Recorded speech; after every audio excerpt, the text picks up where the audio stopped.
Okay. We are live. I'm just waiting for it to show up the chat for me. Perfect. Okay, so we're going to talk about maple syrup. And I want to see who's on. So just if you can put in the chat who's here and where you are joining from, that would be awesome. Just trying to get everything situated. And we have Morgan Gold here to talk about his experience with making maple syrup. Hey guys. So I am just going to start out by sharing a little bit of my experience this year tapping our trees, and just like ask your questions as we're going, and we'll try to answer the ones as we go, but also we're going to be doing some more informal Q&A kind of after we share a little bit. Babysitting in Tennessee. Oh, we have a couple people from Tennessee. Hey guys. Hey Whitney and Samantha. Thanks for moderating, Samantha. Oh, I'm so sorry that you're homesick with the flu, but I'm glad that you caught us live finally. And welcome from California to Laura. Cool. Thanks for being here, guys. We're so happy to have you here. So I'm just going to tell you guys a little bit about what we did tapping our trees. Has anybody seen the video that we posted yet? If you've seen it, just like make a note or something. So I don't want to like go in depth about everything I addressed in the video, just because that would be 17 minutes long. But I will just give like a brief overview. So when we moved here, we had no intentions of tapping trees. We didn't even look for maple trees. I don't even know, it didn't even cross our mind. So it wasn't until our friends, Hannah and Dan, they're in Maine. Oh, cool. I'm so glad you guys watched it. Thanks for the compliments too. Our friends in Maine tapped their trees very spontaneously. They had maple trees. They did it with the bags. Like they collected sap with bags. They did whatever they could with what they had, and they made 2 gallons their first year on their 2-acre property in Maine. So, hey, Wasteland Acres, that's Chris, right? So, anywho, that really inspired me because they came, they brought some of their maple syrup, and it was so good. It was a little different than what I've been used to at the store, and I really enjoyed just that whole thing, just being able to try something that was directly from them, and the fact that they just did it, they just went for it, and I really admired that. So when they visited us, they were here and they brought their syrup. We walked around and I noticed we had some maple trees, and I was like giddy with excitement at the fact that it was like discovering this like hidden gem. Like I never looked for them before. I mean, I assumed maybe we had them just because we have a lot of trees here, but I didn't even notice, and suddenly it was there. Hey, Rose. I'm glad that you're here. Thanks for being here to moderate. So anyways, it was March that year when I decided I wanted to tap our trees, and it was a little late to do anything because it's a very short window, many years, because it goes from being, you know, really cold to pretty warm pretty quick here. We get a quick change. Oh, Bot Earth is here. Yay. I do still need to watch your pronunciation video too, because I am so bad at pronunciation. I gotta say, just to jump in, I saw the title of that video and that just cracked me up because I saw you guys when you joined one of the Facebook groups. I was like, is that bow turf or bot turf? And so I saw that. I was like, oh great, I gotta see that video. So I'm looking forward to watching that. Every time I say it, I'm like, I'm screwing this up.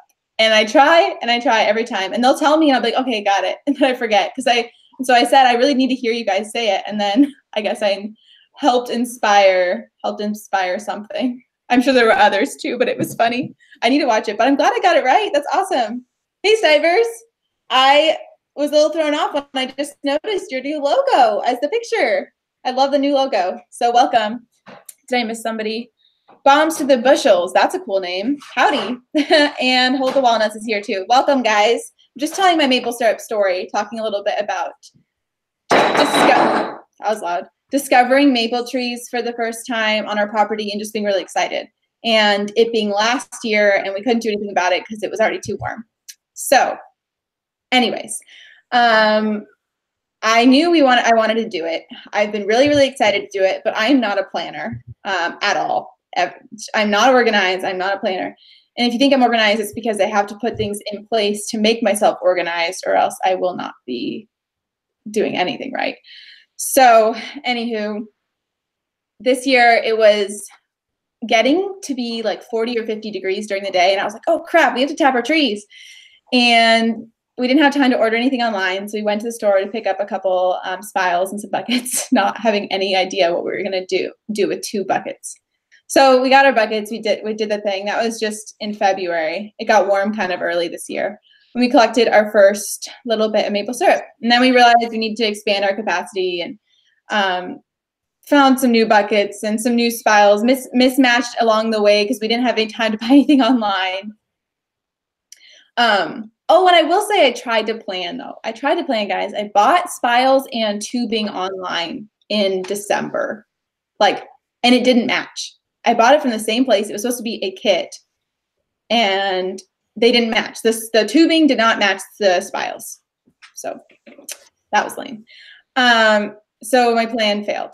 So we ended up tapping our trees really spontaneously, and we've collected probably about 80 gallons of sap so far, I would say. And we're struggling because we're using a propane, what do you call it? Grill? Burner.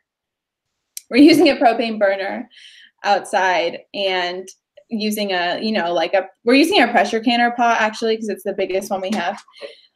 And it's not a lot of surface area. So, right, Rose?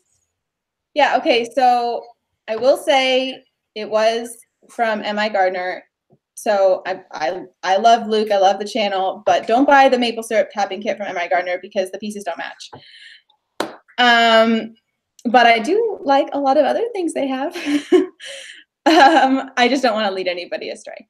And I would recommend just watching other people's videos and seeing what they use and then asking them. If you like what they're doing in their process, like Morgan has a great process. He'll talk about it in a minute, asking them what they use and also buying things that last instead of buying things that don't. I'm always a proponent of that. We knew we would use the food grade buckets later on, even if we replace them in the future. Yeah, I bet he would, Rose, but I don't even want to try getting a hold. He's probably a busy person. I don't know. I could contact customer service. I just am too busy sometimes to do that. First time used trees, 5-gallon buckets and hardware that we found in our barn, 50 years old. Cooked it on a wood stove in the house. Wow. Bombs to buckets. You must have peeled off your wallpaper if you did that. Right? So my friend Hannah and Dan, they did it in their house too last year. They did it on their wood stove. And I think they just did such a small amount at a time. I don't know, but they said the issue actually wasn't even the humidity for them. It was the heat. They said it was so hot in their house and they were way too hot. So, okay. Anyways, we tapped 8 trees. And I think we have 25 or so, but I can't find them all right now because I need to mark them in the spring. So I just want to show you guys. The early sap for us was like this. And then it got really hot all of a sudden. And then it got dark like this. And then what? Oh, the chickens are going crazy outside. And then this is some of the other stuff. So there's you can see the difference in colors, which is super cool. Botter says the other day about that deal with doing it in your house being a myth.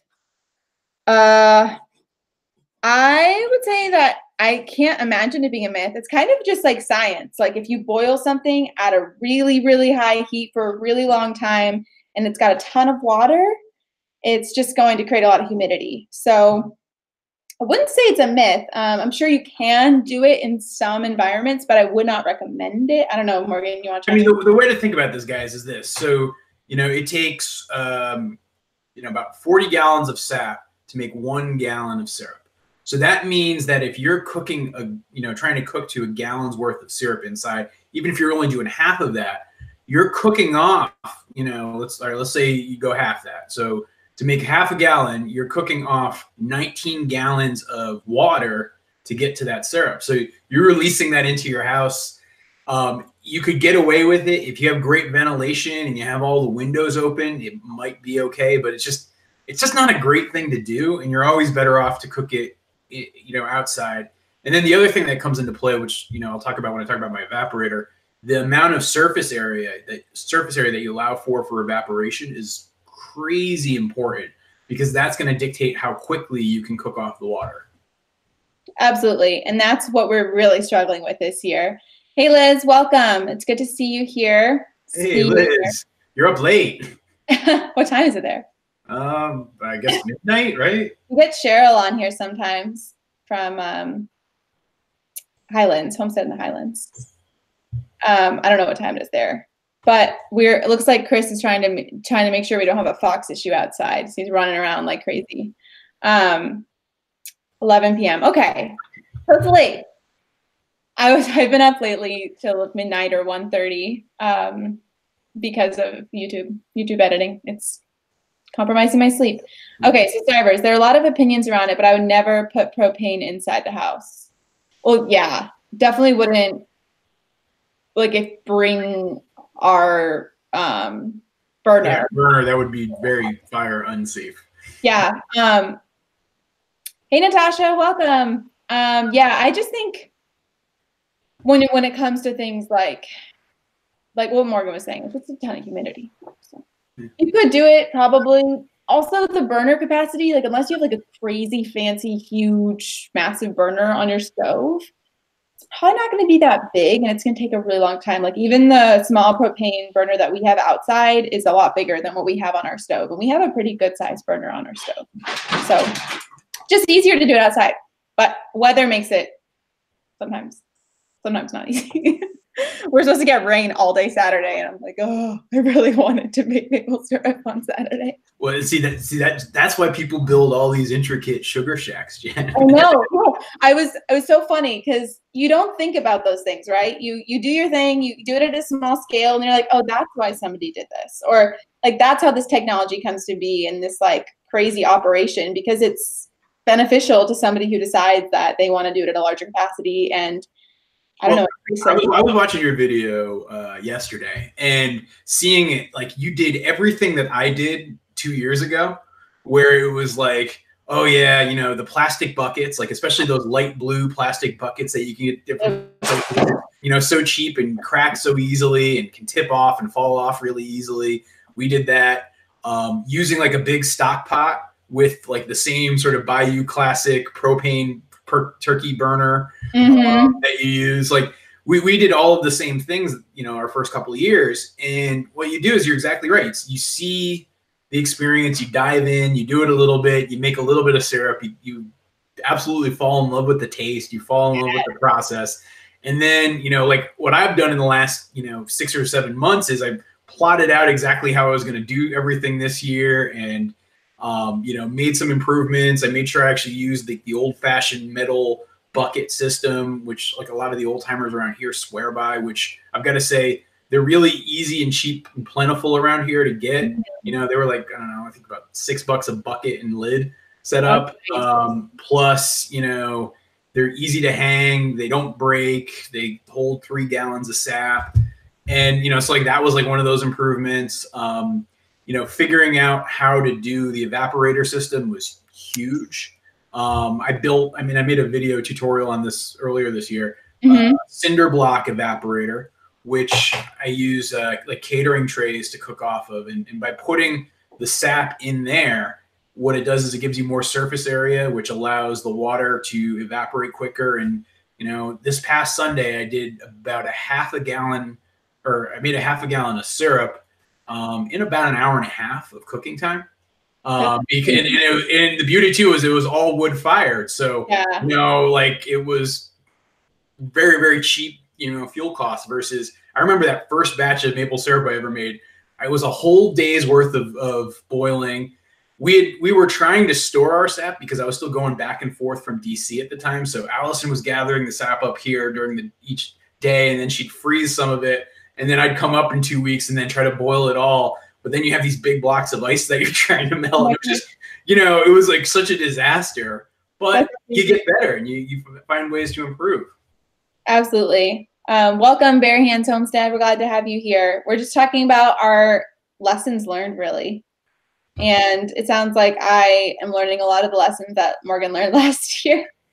Yes. Okay. So we boil down a half gallon, which we did this past weekend. It took 2 entire days on a 5-gallon stock pot-ish.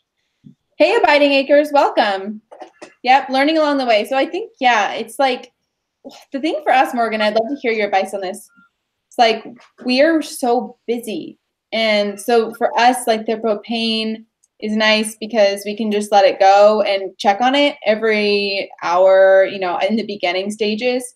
How do you handle keeping the fire going? And do you have to like sit and watch it? I mean, what is that like?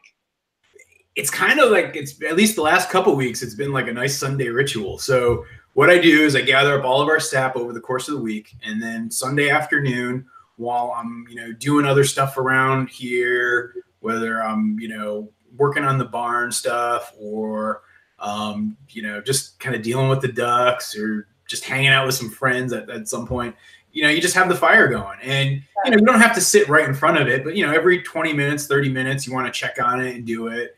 It's a project that you want to have there. So like, for example, this past Sunday, I was clearing out deep litter bedding in the duck house, and I was doing that. And so I, you know, go back and forth and I'd wash my hands in between, but it was pretty easy. And so you don't have, it's not like you have to be like constantly babysitting the fire. You can't like go off and run into town and go do errands for a couple of hours. Yeah, and, I would leave the propane and then come back. But you know, it's not that bad either. And I gotta say, like, you know, if you have a couple friends over and hang out, have a beer, watch the sap boil, it's kind of fun too. Yeah. Yeah. All my friends are wimps when it comes to cold, and oftentimes when you're boiling down maple syrup, it's kind of cold out. Yeah, right. One difference too, and this is what is, you know, very much part of like up here in Vermont. You know, it's like a cultural thing. Like, yeah, you know, this Saturday I'm going over a friend's house, and he's got a sugar shack and he runs lines, and so I'll go out there, hang out with him. You know, I've got a buddy Alfred who I've made videos with in the past where, you know, he's got this great brick boiler that he made himself. He's a mason that's incredibly efficient and just it's massive. And we keep planning on maybe doing a project to build him a sugar house this summer. That's awesome. But like, it's a social thing. So you spend time with friends, you get out there, you know, I mean, the weather right now for us, it's, you know, it was like 40 degrees today. Yeah. Like amazing and glorious after, you know, 3 months of, you know, right. sub-zero temps, you know, in the middle of the day. So yeah, it's not too bad. Just bundle up and, you know. Yeah, I'm wearing a dress right now. Like my I was walking outside and I was like, I forgot what it feels like to have air against my legs. Bettina's talking about roasting marshmallows. You can do that. Somebody actually made a comment on one of our videos that I want to try it this weekend. They talk about hard boiling eggs inside the sap while it's, you know, starting to boil up. Might as well, right? Yeah, and they say that's like a nice little flavor to the eggs, and so I think we might give that a shot this week. That's so interesting. Abiding Acres is in Ontario. You know what's so interesting? It's like here in New York, like I'm in upstate New York, it's pretty close to Canada.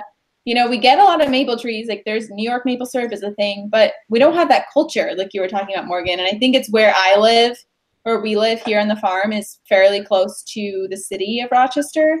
People just don't make their own food. Like they don't make their own syrup. They don't grow their own food. Nobody does it. And so there's like places where you can go for like maple syrup weekend, but I don't know anybody who's doing this. And I think the advantage of just being a little bit more north, and you know, Canada's got a massive maple syrup culture too.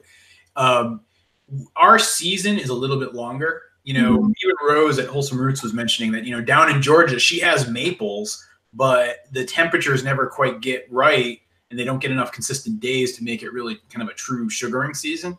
But for us, you know, I've been out there since, I don't know, it was like the second week of March, we really started to get a decent flow. And I'll probably go until at least like early April, if not maybe even a little bit later. And so that longer time window probably culturally just makes people focus on it a bit more. I agree. We have a little bit of a shorter season. I mean, it just depends on the year here. It's total toss up. Like you could have a very short season or you could have a long one. We had one year where it didn't get spring until like May. Like we had all of March, all of April were probably able to do maple syrup in because of cold temps. But something I thought of, somebody was saying something about having sugar shacks everywhere. That's pretty cool. Yeah. And Soul Yates is asking about maple sugar. Maple sugar. I haven't, but my plan is next year to try it. It's sort of a little bit more of an advanced skill, and I'm a little bit nervous about it. But I do want to at some point try to make it. And yeah, Bettina, I saw the Bearded Woodsman's video the other day too, where he actually goes through the whole process. So I don't know, probably not this year, but next year I think I want to give that one a shot. I want to do maple candy, and one time, like once we get really fancy, I want to do maple cream. Have you ever seen that stuff? Oh yeah, well actually I have a friend of mine. He has a distillery. It's about, I don't know, 5 miles down the road from us. And he does actually like it's like a combination of rum, cream, and maple syrup. He calls it maple cream line. And it's amazing. It's almost like an eggnog, but maple flavored, and it's mind blowing. And he does that, and he also makes like maple cream candies and that sort of thing. It's really nice. Yeah, there's this one product here. I think I think they call it maple cream or maple cream, and it's like a little jar, and it spreads almost like butter, like the way it spreads, but it tastes. What does it taste like, Chris? Maple cream. What does it taste like? I don't even know. I mean, it tastes like maple. Tastes like icing. Oh yeah, like if you get those donuts, you know, that have like the maple frosting, but it's like actually 100% maple. It's so cool. And you can make maple candies too. There's like 2 different kinds, right? There's the one that's like the hard candy, and then there's the more like, I don't know, softer. Yeah, well, if you add like a fats or like a cream to it, that's where you can get the softer one, or like the maple cream consistency, versus like the hard candies, just almost like making like rock sugar kind of stuff. Yeah, I want to try both of those. They look so good. For those who joined, I brought some maple syrup to show you guys. This one's lighter. This one's it's so cool because we did a tasting last night. We've been canning it with a hot water bath, but we're saving little 2-ounce samples as we go along the way. 1, to share them with friends, but 2, also to be able to like try the different changes. So last night we did a little like tasting of our maple syrup, and this one was like very like much like butterscotch, like very like buttery, but like very mild. And then this dark one, right? Oh, wait, is this the dark one? Yeah, this one right here was like almost like had like more coffee notes to it, like really, really rich and robust. It was so good. And then after you tried this one, you couldn't try any of the others because they just didn't taste like anything anymore because it was such a strong flavor. Glad you're enjoying it. Wild and wonderful. Do you have a favorite? Like, and somebody asked, this is how they grade it. Yeah, they grade it by color. And the color is based on like the bacteria in the sap, which is mostly controlled by temperature. Do you have any other? It's temperature, ambient temperature, so in the sap itself. And you know, it shifts over the course of the season, but sometimes it shifts over the course of different trees too. Yeah. And probably depending on whether certain trees are getting more south, you know, or more south facing or things like that too.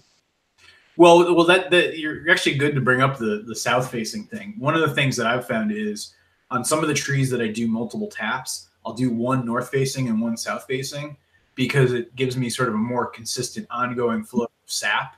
Because the days that are too warm for the south side will work for the north side, and then on the colder days, the south side usually will always be running, and so it helps balance you out a little bit. Yeah, definitely. We did that accidentally. I don't even think we looked at what side the taps were facing. We were doing it, well, it's actually ironic because we tapped a lot of the trees in our trails, which our trails are south facing. So if you go over to our trails, the entrance of them, it's south facing. And so we just tapped the one that would be closest to us where we walked, and it's perfect. So Rose at over at Wholesome Roots is asking whether we boil ours to a certain Brix reading. And so Rose, I don't actually do that. There are some people who use like the meters. There's some people who use a hydrometer, which allows you to sort of displace the right way to tell you how much sugar content is in there and whether or not it has the right viscosity.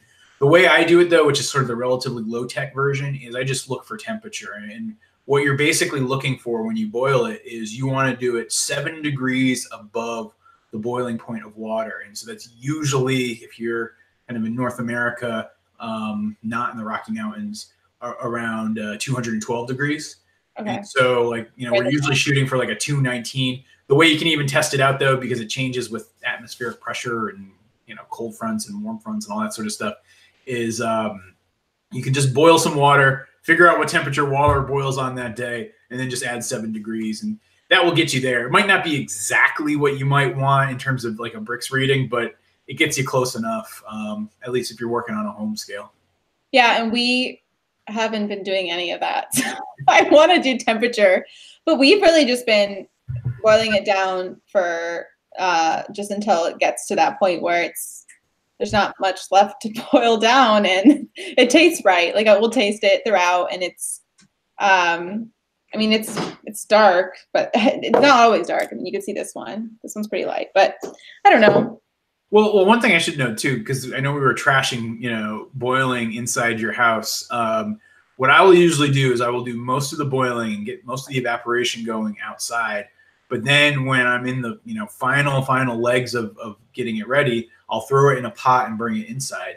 And the reason for that is sort of twofold. One, I think it's easier with your stove to get the temperature just right and monitor it a little closely. And two, it lets you set up that thermometer a little easier, because what happens is when you get down to that final stage, it goes from being sap that's boiling to burning maple syrup in a very short amount of time. And you can ruin pans and ruin the taste of that whole batch if you burn it. And so you want to be very, very careful not to go too far. Yeah, which is exactly why I've been being more cautious, I think, and it's not as probably thick as it could be. It's like a little thinner than what I think it should be. And I think it's just because I'm so terrified of burning it that I'm just like, well, it tastes really good. I think we're good. Yeah. Rose is asking whether or not we refrigerate. We don't refrigerate. What we'll do is basically just sterilize our mason jars that we put them in, and then make sure we have a good tight seal, and then seal it up, and it's good for, I don't know, a year maybe. We haven't had any problems within a year. And so, you know, once you open the mason jar, you should probably refrigerate it. But in general, you know, because it's such a high percentage of sugar in there, you don't really have too much to worry about as long as you keep things sterile. It's so easy to preserve. Like, once you have experience making, you know, like pressure canning things, getting maple syrup ready for like storage is the easiest thing ever. It's just like, right, like you said, you sterilize it. I did hot water bath for 10 minutes and it's good to go because of the sugar content. It's really nice having it so much easier than other things. You know, Liz Zora was just making a really good point about she said she could use her sycamore trees, and you know, while maple syrups, particularly here in the North America area, is definitely the predominant one. You can make tree syrup from, I think, about 15 or 20 different trees. I mean, sycamore, white birch works great. I think Tom over at Whistle Thicket actually just made a video about tapping black walnut trees. Each of them has their own flavor profile and is a little bit different, but you know, a lot of them will have running sap and a sugar concentrate into it. And so it's just a matter of cooking out the water and getting it just, you know, as a concentrated syrup, and you're good to go. I'm going to try black walnut, and I'm going to try birch next year, just for like a fun experiment. I think it would be really cool to see like what's the taste difference, what's the process difference. Yeah. We have a couple of white birches near the house, and I might give it a shot next year too. Do it. Yeah. Do it. And then we could I think it would be so fun because it's you're right. Like we've come to think like this is what is done and this is the only way you do it, because people are doing it for commercialization and they're trying to make money off of it. So the thing you're going to make money off of is maple, because it's the least amount of work to get the product. But I mean, it's really cool that there's all these other options. And like some of those trees are huge, right? Like some of those sycamores are just huge. I don't know about oak. Do you know about oak? I don't believe you can tap oak. I don't think that has the sap that runs quickly. You can't tap ash. You can't tap ash. Yeah, like in your video. Actually, that's worth mentioning too for people as they're thinking about doing this next year. The best time to prepare for, trying to do maple syrup is actually in the summer, or maybe the fall, before you lose your leaves. Because the easiest way to tell if you have a maple or not, or tell what type of maple you have, is to just look for the leaves. And that, like, you can spot your trees in a matter of minutes. You can go by branch formations and color formations and shape and texture of bark, but it's so much harder. It's easier to confuse it with other trees. And so just, my suggestion would be like, write it down on a piece of paper and save it somewhere to say, okay, these 5 trees are all maples. And you just kind of keep that in mind, log somewhere, and then you're able to go back and find it. Yeah, I absolutely agree. And it's so funny because we were like, oh yeah, we're going to mark our trees in the summer. We didn't do it because there's a lot of things to do in the summer. There are, but I will say, once we tapped trees and we were able to see what was running and we saw that the ash tree wasn't, it becomes like this intuitive thing. You can begin to recognize them really clearly. That was a really cool part of this for me, is that I learned to appreciate trees, and I've never appreciated trees before. I've never looked at their buds or the way their branches like intersect. And now I'm like driving. I don't know if you noticed this, Morgan, but I remember when I discovered that we had a black walnut, and I saw see the nuts, and you can see the shape of the leaves. And I remember that. And I would look around and see all the black walnuts, like as I was driving, just like recognize them. And now I'm doing that with maple. I'm like, can I see opposite branching? Like, does that bark look like a maple? While I'm driving. This like warms my heart to hear this, because like I'm such a tree junkie, with the number of trees that we're planting here and the number of stuff we do with trees. So to hear that you're getting into trees, it's awesome, because I think, frankly, of almost any plant you could have on your homestead or farm, trees make such a difference. And while they have this massive long growing cycle of decades and decades, they can make such a difference with your property, and they can provide a whole bounty that I think a lot of people don't appreciate on a regular basis. So that's awesome that you're getting into trees. I got 2 trees today. I bought 2 fig trees, hardy fig trees. All right. They were on sale. I wasn't planning on buying them, but they were on sale, and they say down to zone 5. So we'll see. I think it'll be stretching it, because we do get random.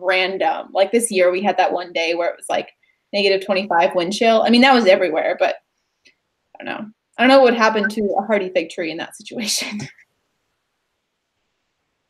So Bettina, you definitely should tap that Manitoba maple. I think they're not quite as good as a sugar maple, but they're like up there and definitely worth tapping. And you could do it on a barbecue maybe, and they'd look past it. I don't know about your local rules and regulations. Totally. And I forgot to say hi to my friend Hannah at the Whitney Homestead. She is the one who inspired me to tap my trees, her and her husband. Actually, I can't say you, Whitney. I can't say you, Hannah, because Dan is obviously the maple connoisseur in your family. But Hannah tells me stories about Dan when he was a kid. He used to use twine and a juice box to collect sap from his trees, which is so cool. And wow. I think you, Morgan, and Dan would get along really well. All right, well, keep that in mind. Yeah, they're in Maine. They're where are you guys in Maine? You're pretty close to Portland, right? How much syrup have you guys made so far, Hannah? 2 spots. But I can't pronounce your name. How do you pronounce it, Morgan? The names. Which name? I'm sorry. Bettina? Oh, Bettina. Yeah. Which one? I don't want to make it. There's a lot of names going on the side of the screen. I don't know. Bettina, is that right? I'm so bad with pronunciation. I call it YouTube pronunciation syndrome. It's a thing. 2 spiles. Yeah. What is the rule of thumb for that? Because we have some trees that are just like, we have this one tree that pumps out on a big day, 5 gallons per bucket that we put up, like in a single day. And so we had 2 buckets, and it was like one was full of like 4 to 5 gallons, and the other one had like 3 gallons in it on a single tree. It was crazy. Yeah, no, there's some trees that are just way more productive than others, and it's a little bit of a crapshoot. We have this one old maple that's just awesome, and I got probably about 5 gallons between the 2 buckets on it today. And there is a rule of thumb, and I'm not going to say it here because I'll probably be off by a couple of inches, and I don't want you guys hurting your trees. But like, I think if it's kind of over 1 diameter, you can do 1 spile. Over another, it's like 2, and then you can go up to as many as 4 spiles on a single tree, based on the diameter. And so I'll maybe leave a link, or Jenn, while you're talking, I'll try to dig up a link and post it. But there are some good guides for how many you can tap, but don't be afraid of tapping multiples if the tree's big enough. Yeah, totally. Yeah, we really are just doing 2 per tree for the big trees, but I mean, we just have a lot we have a lot more than we need right now, I feel like, in terms of trees, and we're having a hard time keeping up with the sap with our current system. So we're going to have to do adapted Morgan system next year. Although I did see another really cool idea. I don't know if you've seen this, Morgan, with like people making like DIY like barrel evaporators. Those look pretty cool too. Yeah, no, the barrel evaporators are good. I'm actually really happy with our cinder block one. Between $20 for the big long trays that I use to cook in, plus about $30 worth of cinder blocks.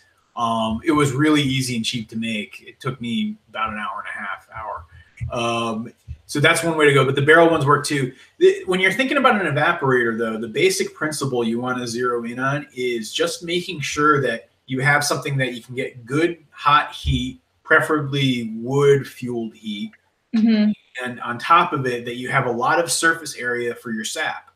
So the barrel ones are nice because it's basically the pans that they use sit right across the top of the barrel. So that's a lot of surface area you're putting together. And so between that and the hot fire you can get going in the barrel, it works really well. Same thing with, like if you're doing cinder blocks, or if you have like certain types of barbecues can work. But it's just, you want a lot of surface area. That's the biggie that will dictate how quickly you can cook off your water. Bye, Liz. You might be already gone, but I wanted to say bye. Yeah, that's, I think, what we're going to be going for next year is whatever DIY system we can come up with that is free, that we don't have to pay for propane, and that makes our surface area as much, so we can put as many catering pans as possible on it, which is, I think, what we'll do next year, and that we can make as much syrup as we can, because I would love to make some to be able to just to share with people who watch our channel, to send to friends and family in California, to give to neighbors.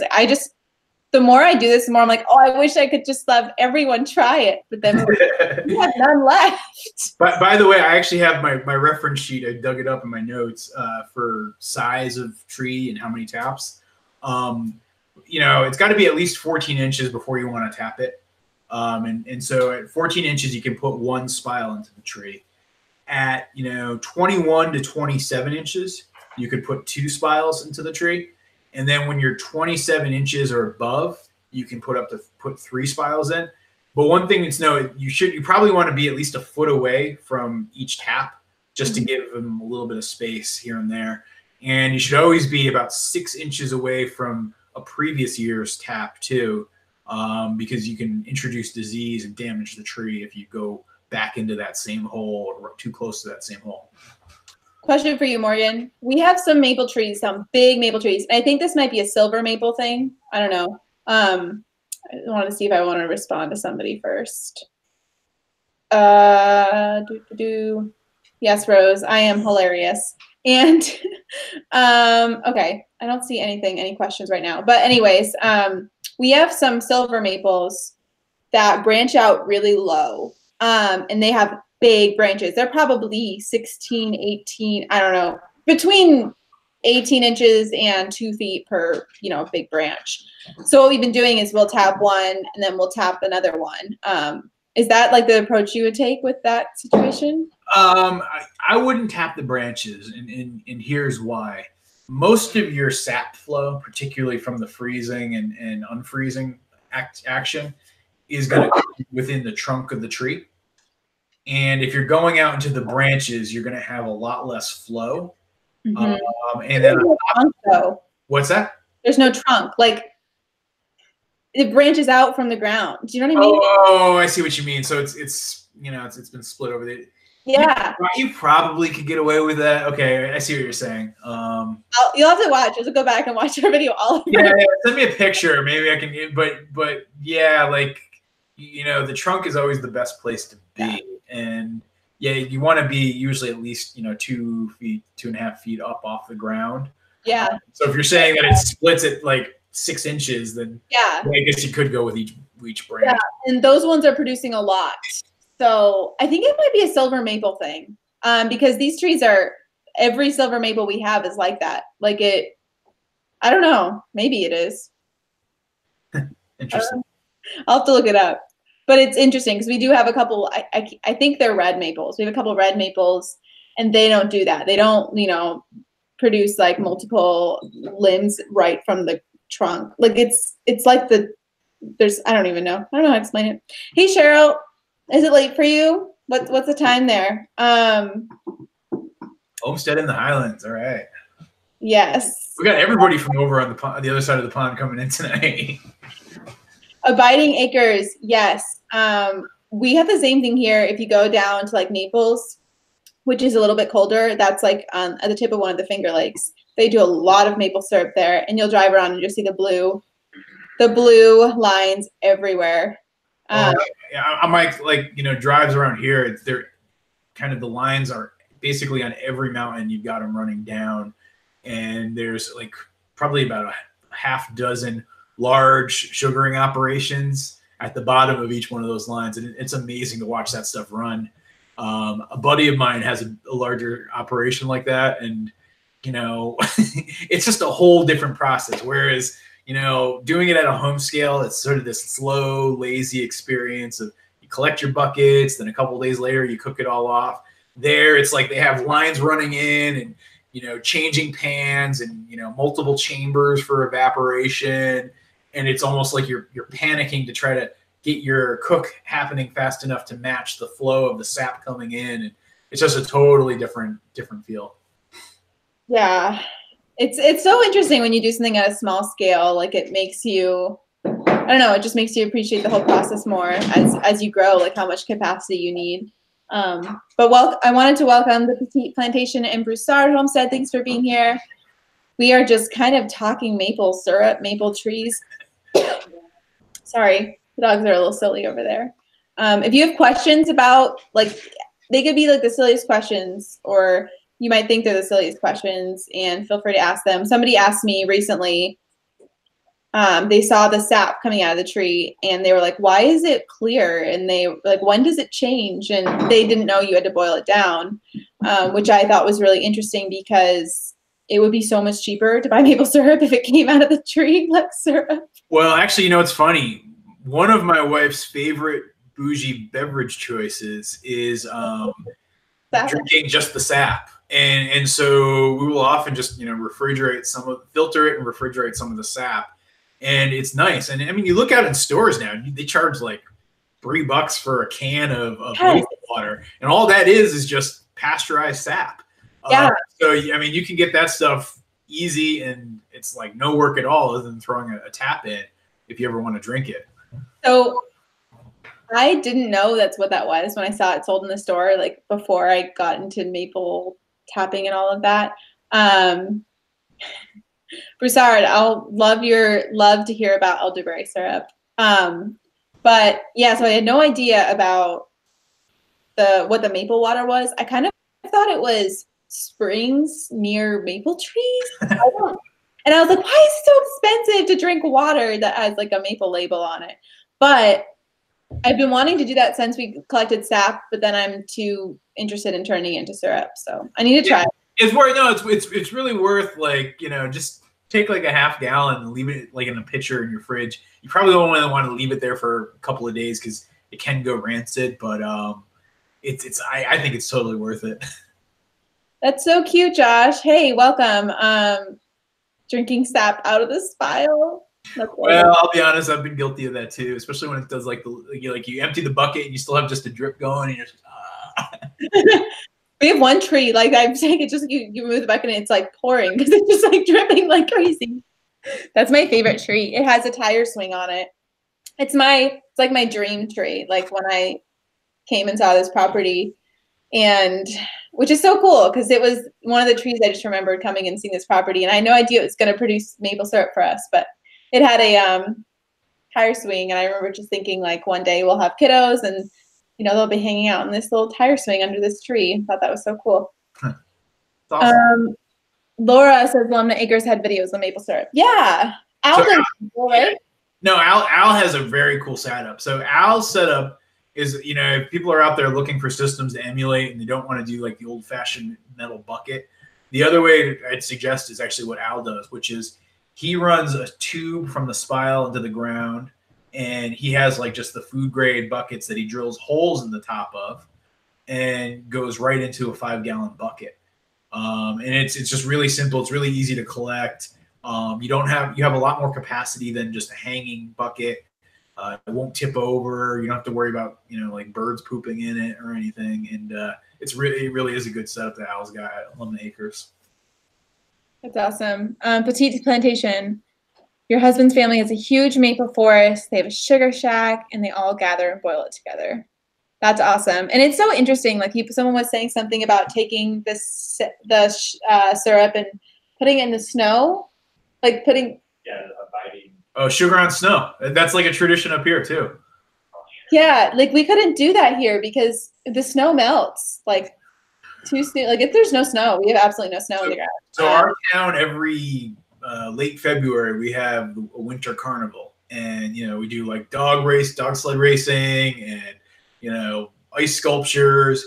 And one of the events is they do sugar on snow. And basically what you do is you take some maple syrup, pour it on the snow, and then you take a pickle and you use the pickle to scoop up the snow that's covered in syrup, and you eat it. And it's really good. It sounds really weird, and it is really weird, but it's really tasty, and it's a lot of fun. That's weird that Al's trees haven't been running at all. Maybe he hasn't posted an updated video on it. No, you know what? Probably he's about a half an hour from our house here, and the weather's been really weird. Either it's been way too cold or way too warm, and so where I was probably hoping to get 40 gallons a week, I was lucky to get 20 last week. I'll be lucky to have 25 or 30 this week, and so. Yeah, it's just a tough time. So yeah, I know he's been struggling too. He was texting me the other day about it. It's been a tough winter for sugaring. Last year we had one really good week where we collected most of our sap, and since then it's been kind of slow for us too. Like exactly what you said, it's been either too warm or too cold. Lately, it's just been too warm. I mean, it was 56 degrees today, and it was 55 yesterday. So really warm. And then like right before that, it was 32. And I don't know, it's just kind of all over the place, which ideally I feel like high 30s, low 40s would be really ideal. Yeah, I mean, like today was actually the perfect day. It was about 18 degrees when I went out to do the duck chores in the morning around 6:30. And, by I think about 3 o'clock, we were up to about 48. And so that's exactly what you want. And, you just hope for more and more days like that when you're in the middle of sugaring season. Yeah. Okay, this isn't related to maple syrup, but I was curious. Have you heard about that disease that's afflicting all the pine trees pretty much in North America? No. There's a disease. What's it called? Do you remember? I keep asking him like questions. There's a disease afflicting pretty much every single pine in North America and in Canada. Well, North America. Canada is North America. But it basically just kills the tree from the bottom up. I don't know if anyone knows the name of it, but I was really kind of sad to hear that because pretty much every tree is going to be succumb to it. It's like a crisis, like a national crisis for the pine tree. Well, I mean, and I know this is going to maybe not please some people out there. One of the downsides with climate change, right, is for things like trees who require very steady and consistent long-term ongoing temperatures. The shift in temperature is actually shifting, for example, kind of maple stands are moving further north and are struggling further south, and a lot of that could be attributed to climate change. Yeah, Chris is looking it up right now. It's not the beetle. It's something else, some other disease, like no, that's not right. I'm mixing up tree diseases in my head. But thanks for being here, Wild and Wonderful. I hope you see us next time. And welcome, Heirloom Permaculture. Is it John on? Yeah, I love trees too. Apparently, we have a bunch of ash trees here. So we had some tree person come the other day to get a quote on cutting some trees down. Ironically, I'm talking about love for trees. They're in the middle of the garden. So, yeah, and she was telling us what warning signs look like for the ash tree. And I haven't seen them in the front of our property. I haven't looked throughout all of the trees in our property, but it's sad that these things are, I don't know. It is sad, like what you were saying, Morgan, like climate change, and it's just you don't even think about like how we need trees to breathe, and just how wonderful they are for. You overlook them, you know. So you can plant new ones, but you can't. The issue with pine is it's in the air. So I guess like every single new tree that you plant that's a pine tree is going to all get the same disease. And she was saying that the disease, she's seen it on like small Christmas trees even. Yeah, if you go out and look at your pine trees and they look browning on the bottom branches and they're starting to get like thin as they go up, that's a sign of this disease. This mystical disease that I have no idea what the name is. Yeah, you're scaring me. I'm like, oh God, I gotta go Google this afterwards. Chris is trying to find it. Do you think she just lied to us? No, she was pretty knowledgeable about pines. She was talking about it. She was saying there's no treatment for it. Like people will be making a profit off of saying that they can treat it, and they'll go inject your pine trees, and it's some states are declaring national emergency on it. Yeah, states are declaring national emergencies on it. State emergencies on it. Sorry, guys. I'm terrifying you all about your pines dying. But maple trees are good, right? Yeah, well, but it does speak to, you know, kind of for everybody who has land and is thinking about taking care of their land, to keep planting more trees and have a plan, you know, forest management plan and a plan to continually harvest some of the wood in your forests, as well as think about how you're planting new trees.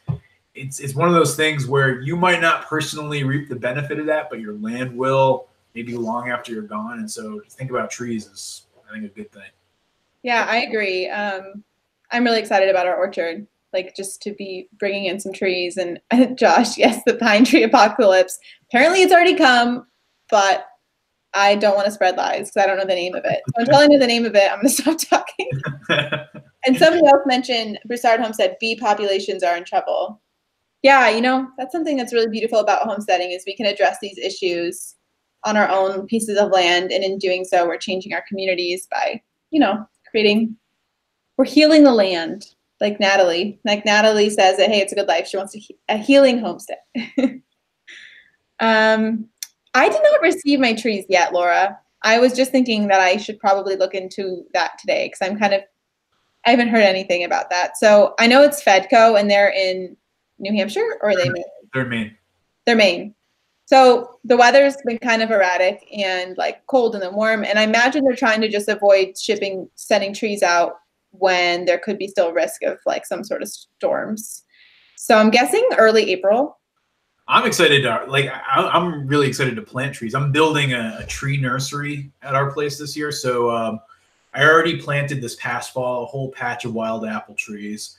I have a couple hundred chestnut seedlings that have been stratifying underground. As soon as we get out of the snow, we still have about 2 feet on the ground. As soon as that's gone, I'll be digging those up and starting to plant them. And then I have a whole bunch of black locusts that I'll be planting too. And so I'm really excited to get the tree nursery going this spring.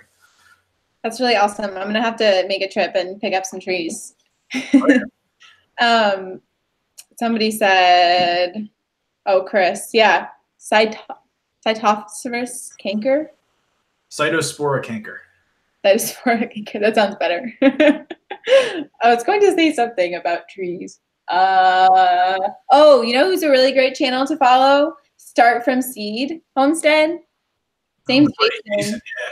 He's awesome, and he had a very similar adventure to us on his maple tapping, where he like tapped a bunch of ash trees and was like, why isn't it running? So we were laughing about that just because someone says it's called wilt. I don't know what that means, but red pine scale. Could be, Hannah. Apparently it's everywhere. Like you can't avoid it. So I feel like there should be more information on this horrible pine disease. But yeah, Start from Seed Homestead. I don't know if someone can simply link that channel. He should be pretty easy to find, but he did a bunch of tapping his trees. And what I love is he's going to buy seedlings, like maple tree seedlings, and he's planting them. And I was like, that's crazy. Like, I don't think I'm going to be here. I don't think we're going to be here long enough to plant something like a maple tree, like little tiny thing, and see it, grow. But he was like, yeah, I mean, I'm planning on being here. Like, I'm not planning on leaving. So it might be when we're 50 or 60 where we see these things growing, but he's just going for it. He's going to plant them. And I thought that was really cool. Just the commitment to that long-term impact on but even if you're not going to be there, I will argue that there's benefit, because think about the trees that you are tapping or that I'm tapping today were all there before we were born. And if it wasn't for other people being stewards of the land and really thinking about kind of having those trees there, they wouldn't be there for you to enjoy. So to kind of pass that along, and yeah, even if it's planting a couple, like I replant a lot of maples that I'll find in our woods, or we plant a lot of oaks that we have right out here out front back in the pasture, just as a way to keep spreading the trees, because I'll probably never reap the benefits of those trees, but somebody will. Yeah, that's a really good perspective, because I tend to be like, well, we're not going to be here, so and so I think like things like trees is a much better investment in time than building like if you're not planning on being somewhere for a long time, like building other infrastructure that someone else might but not benefit from, I feel like can take second to things like trees that are really going to heal the land. You're going to drive up and visit Jason once the weather is better. It's funny, Bettina, Jason and I have been talking. I've got a reason to go out to, there's an orchard up in just outside of Montreal, and then a goose farm in Ontario that I'm thinking of doing like this road trip to go see. And Jason's place might be one of the places I'm crashing along the way. So it's funny. Yeah, he's got a really cool property for folks who are watching this. You should definitely check it out. And he has a really cool bunny. Really cool bunny and the coolest dog. Yes, he's just an awesome. He's an awesome guy. Person, and he's like a single guy, just just doing it himself. He's just a really cool person. I think his background's in like computer coding or software development. So, and he just decided he wanted a homestead. So, and he's doing that full time, and doing like market gardening and that too. So yes, everyone should subscribe. And he's on Instagram too. He's normally on this too. So he's gonna be like, what happened? Everything. Where is he? Is he New Hampshire or Maine? No, he's on Ontario, I believe. Oh, that's right. Yes, he's in Canada. Duh, I know that. But everybody cool is in New Hampshire or Maine, apparently. So, yeah, it's so funny. I love the northern attitude. Like, I don't necessarily want to live in the north forever, because I'm from California, so this long winter thing is not my favorite. But I love the northern attitude. Like, I feel like you really have it. Like, even though you haven't really been in Vermont very long, but you feel like you have like the northern spirit. Well, I grew up in New England, so I grew up in like central Connecticut. So totally, you can see it. Like, there's a persona of somebody from the New England area. It's like back to the land kind of mentality. And Dan, my friend, well, Hannah's not from the north, but her husband, and she now has that mentality of like very fiercely loyal to Maine and the north. Rose, yeah, busy little house. Dubois home boiler is awesome, and people should check that one out. That's another really good model if you're looking for a design. It's definitely a little bit more work, but is that the barrel evaporator? It's like a modified barrel. Because I feel like that's the one where I saw that idea and was like, I want to do that, but I'm not going to do it. Chris is going to do it. I mean, it makes way more sense for an energy engineer to make something like that than for the creative, the creative spontaneous person. I should have not been controlled anything that has to do with fire. To be honest, I forget to turn off the stove all the time. which is, yeah. But we do have maple syrup going right now, guys. Tap outside. That's pretty cool. Hannah was saying it's contagious, the North. Dan has spread his Northern loyalty to you. Yeah, it's funny. I do like the realness of, and honestly, where we are in upstate New York, we're not like, if we were in real upstate, which is like the Adirondacks up into, as you get closer to, where's really close to Montreal, I think. I'm really bad with geography, but as you get up north even higher, the zone is like zone 3, zone 4. It's more like where you are with in Vermont in terms of the length of the growing season, but also the attitude, like the people's persona there. It's very natural. I love it. Here we get the nicer, longer growing season, but we definitely get this more city kind of vibe from the city of Rochester and Buffalo and Syracuse and all of that. Yeah, Tina, Jody's on one of my lists too. Jody Farms. He's got this great, cool farm startup up in Canada as well. There's a lot of cool Canadian YouTube channels that you guys should be checking out. Totally. Like Start from Seed, Jody Farm, Dubois. Like they're all a lot of fun. Who else is in Canada? Oh. I hear their accents. Well, it's funny. I'm actually doing a podcast interview with Serena from You Can't Eat the Grass. Yes, You Can't Eat the Grass. Tonight. But they're out in British Columbia. I think out over where like Curtis Stone and folks like that are from. Scott Hebert's out there too, not too far from all of them, out west. But that's the whole other coast versus the East Coast Canadians. Yeah, it's so beautiful over there. I've got this obsession with the Pacific Northwest. I need to just visit and just see what I think, but I have this obsession with it. So, okay, guys, it is 8:02. I still haven't eaten dinner because that's what always happens on Thursday nights. I'm like, Chris, we're gonna eat dinner at 6, and then I'm taking care of my plants and making sure they're okay, and they're doing great. Do you guys want to see a really giant artichoke before? It's so cool. I have to show you, and I have to show you my fig tree before I leave. Morgan, say a joke. All right, well, no, I'll do it. I'm going to do a plug. So if you guys haven't already, I've got a brand new podcast. You should definitely check it out. It's the Goldshaw Farm Podcast. You can find it on iTunes, Google Play, Spotify, Stitcher. Check it out. It's a lot of fun. Just look for the Goldshaw Farm Podcast. New episode came out today with the Holler Homestead. We had a really cool conversation, so check it out. Now back to your regularly scheduled program. No, I love the podcast. It's awesome. I have this other podcast that always comes up on Thursday. It's actually one I use for like help with YouTube.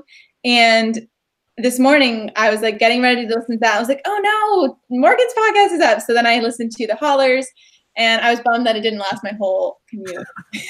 So close to lasting my whole commute. You just need to make it a little longer next time. A little longer, 40 minutes. Is that the? Yes. 40. All right, I'll shoot for that. 40. Was it like when I talk to Serena from You Can't Eat the Grass, we'll go for that. Yeah, no, it was awesome. I just love you hear the heart of someone's story that you don't see on their channel, because when you're making a video, you're talking to somebody, but you're not having that back and forth interaction. I think with a podcast or with something like this, like right here, what we're doing, you have that conversation and you feel more connected to someone's story and just hearing their interactions with someone else. Yeah, no, I've enjoyed making them so far. It's a lot of fun. Just chill conversations. Thanks, Samantha, for posting the link. And if you guys aren't subscribed to Morgan's channel, go ahead and do that. But I'm sure you are. But if you're not, definitely head over. All right, let's close it out and see this artichoke. Okay. It's super big. It's like very young, and it's like pretty gnarly. So I think this one's going to produce some artichokes for me, guys. Also, come on, a little fig tree. Fig tree. And I planted ginger today. So super excited for the garden. It's going to be exciting. Time to sign off. And Samantha, I'm glad you're obsessed with my artichokes. It's kind of like this project I've taken on just because I feel like being bold and risky. I don't know. Why not plant things that are not typically planted here? Yeah, I can't wait for you to tap that artichoke. That'll be cool. Artichoke sap is great, I hear. Artichoke sap. I think that would harm the artichoke. Hashtag don't hurt your artichokes. All right, see you guys later. Thanks for being here, and we will see you next week. And I hope you all have a wonderful weekend. Bye, guys.